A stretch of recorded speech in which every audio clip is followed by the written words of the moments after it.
Hello, this is Scott from Hexus and this is Nick and this is TCAAC, and today we're talking about the launch of AMD/ATI's new top-of-the-range graphics card called the HD4870 X2. According to our reviews, it's now the fastest graphics card in the world and has reclaimed the top spot from NVIDIA.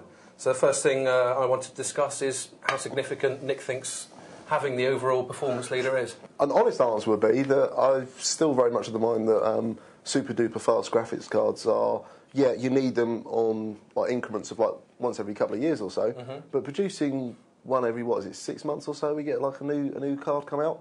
I just think it's snake oil, to be perfectly honest. Developers are making games, and the game's in development for, say, 4 years. Right, okay? So when they start making the game, about, say, 18 months in or so, they're going to be, what's going to be the graphics card situation upon release?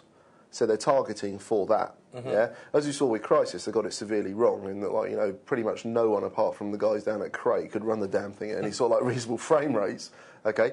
But having, like, the latest, fastest graphics card, what's out there that you really need to have that much power for? Call of Duty 4, yeah?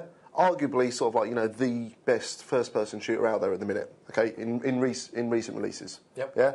You don't need dual-core HD whatever thing going. you don't need it. I mean, this is. I mean, sorry about my lack of knowledge, and everyone's sitting there throwing their, I don't know, keys at the screen. We'll leave it to the forums. Yeah, but the point being that the reason I'm not interested is because I don't need to be interested. I don't need this card to run my games at reasonable frame rates. And you presumably don't have 380 quid knocking around. Exactly. I don't have 380 quid knocking about to buy it. But the point is that I'm only interested in graphics cards when I want to actually buy one.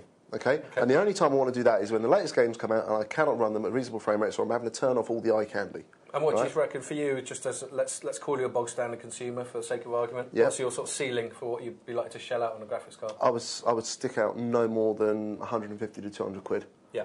For the entire graphics solution. If we could get a 2-card solution for that, then I'd probably go for that. But I would look at the performance figures. That's when I go and read Hexus, and that's when I'd actually sit down and I'll go, what are the benchmarks saying? So you never read Hexus? No, I'll be completely honest. I skim through the graphics cards reviews so that I can just keep an eye on what's going on.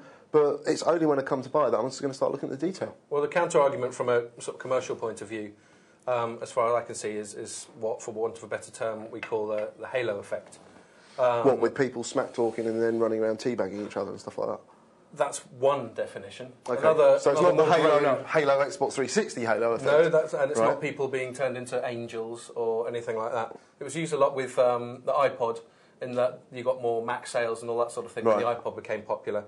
And one school of thought is that by having the most highly performing card out there, yes, not many people will shell out for that one, and not many people will need it maybe, but you will get kudos, you will get the status boost that will improve sales. Oh, so everyone goes AMD/ATI of making the best card, which means that all of their cards are good. Exactly. So you might you might buy a Mercedes A-Class or something, just because it's Mercedes. Well, I've been an ATI fan for a long time, so I think their image quality and image depth, you know, colour depth is, you know, far superior to the stuff that NVIDIA's been doing. But then again, you know, you just get these allegiances anyway, don't you? I'll probably be proved wrong, because I normally am. And what this leads on to in our next discussion is that NVIDIA is now making a lot more noise about features it has other than speed, which include CUDA and PhysX and lots of other bells and whistles. Yeah, the reason they're going on about PhysX is because they've just gone and bought PhysX. Well, indeed, they bought a GIA. So Intel and AMD have turned around and gone, you know what, Havoc's great. Yeah, exactly. And NVIDIA's gone, bugger. So that's a topic for another day, and that's what we will be talking about next.